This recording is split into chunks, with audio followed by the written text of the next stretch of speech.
Welcome to the Nightmare EC Firebrand tanking guide. I will be occasionally pausing the video to explain fight mechanics.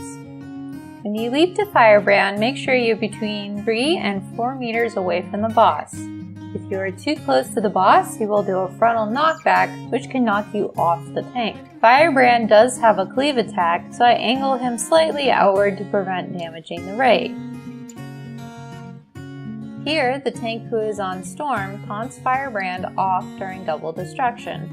I taunt Firebrand back during the cast Incinerate Armor. Incinerate Armor gives a debuff which removes the tank's armor. Since Firebrand gives a lot of damage after this cast, while Storm does not, it is better to give the debuff to Storm's tank. Alternatively, you can have one of the melee DPS taunt Firebrand during Storm's double destruction and take the Incinerate Armor debuff instead.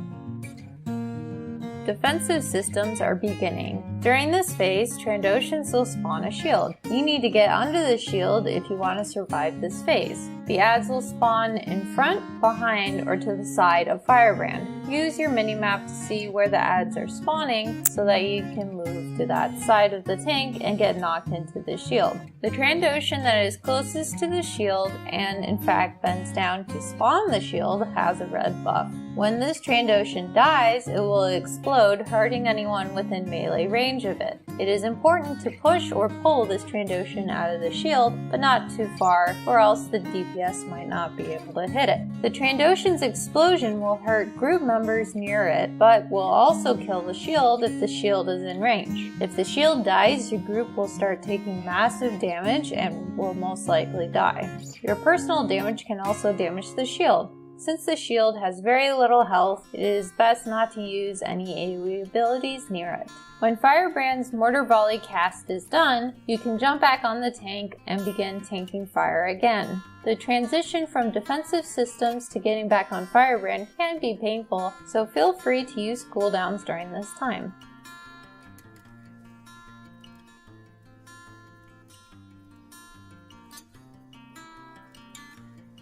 Again, the Storm tank taunts Firebrand to receive the Incinerate Armor debuff.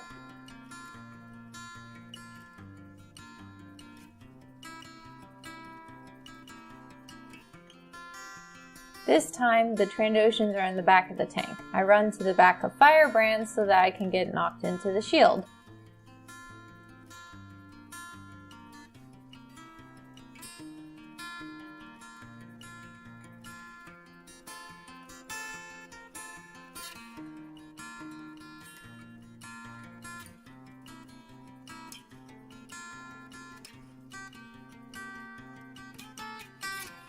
Mortar Volley is done casting, and I leap back to fire.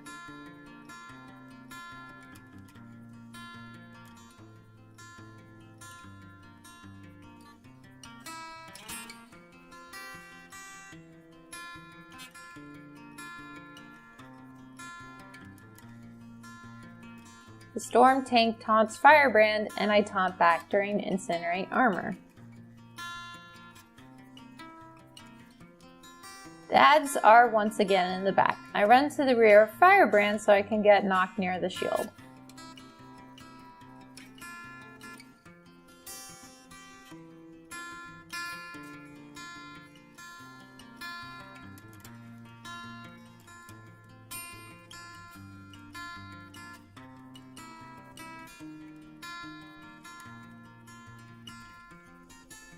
Defensive systems are over and I jump back to fire.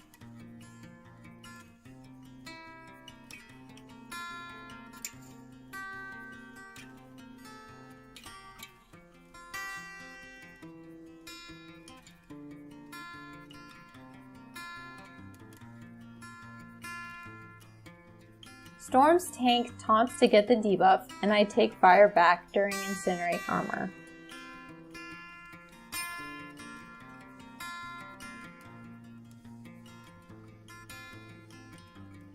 This is the final defensive systems. The adds are in the front.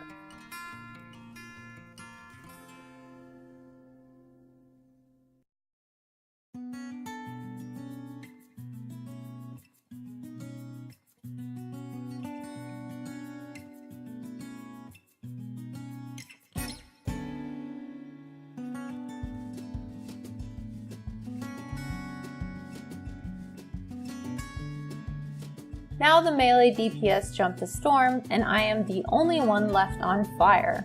During this phase, the Storm tank will occasionally taunt Firebrand to receive the Incinerate Armor debuff. If the fire tank receives the debuff, a tank swap should occur. Be advised, Storm does do a frontal cleave, so when you perform the tank swap, be careful so that the DPS do not get cleaved.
Once Storm dies, another group of Trandoshans will spawn on Fire's side. Get under the shield. In the video, one of the DPS got excited and used an AoE under the shield. This killed the shield and most of the raid. The Trandoshan with the bomb was also killed while people were in melee range, giving us unnecessary damage. After Fire's defensive system cast, he gains a blue buff which greatly decreases his damage taken.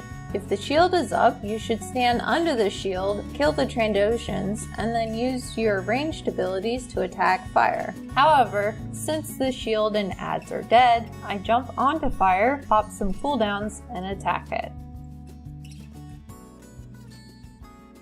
And with that, Firebrand and Stormcaller are dead for the Empire.